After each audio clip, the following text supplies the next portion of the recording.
ඒකයි මම කිව්වේ අපේ මේ බදු ආදායම ලබා ගැනීම සඳහා මීට වඩා මෙතන සාකච්ඡාවක් විය යුතුයි. අපිට කාරක සභාවේ කෙටි කාලයයි තියෙන්නේ සාකච්ඡාවකට. ඔබලා එක අපිට එවනවා පාස් කරලා දෙන්න කියලා. මටත් පුළුවන් විපක්ෂයේ කුහකෙක් හැටියට කියන්න නෑ මම මේක කරන්නේ නෑ කියලා. කාරක සභාවේ තව සමාජිකයෝ ඉන්න එක ඇත්ත. නමුත් මම තමයි සභාපති. හරි ඉතින් ඒ නිසා අපිත් දන්නවා පාර්ලිමේන්තුවේ කොහොමද වැඩ කරන්න කියලා. ඒ කෙසේ වෙතත් ඒක ඇවිල්ලා ටොබැකෝ සම්බන්ධයෙන්.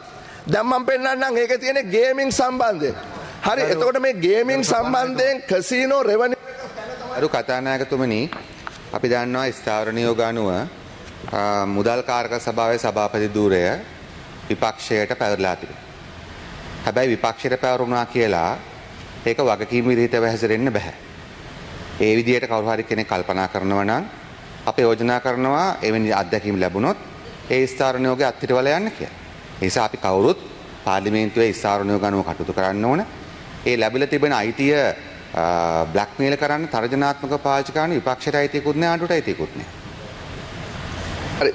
හරි මං අහගෙනයි මේක කරා ගෝඨාභය රාජපක්ෂගේ ආණ්ඩුවක්. ඒගොල්ලෝ මෙතන ඇවිල්ලා සස්පෙන්ඩ් කළා තමයි අපිව පත් කරන්න නැතුව ඒගොල්ලෝ පත් කරගත්තේ. ඉතින් ඒ නිසා පූර්වාදර්ශිකුත් තියෙනවා ඕන කෙනෙක්ට පුළුවන් මාව අයින් කරන්න. ඒකේ අවුලක් නැහැ.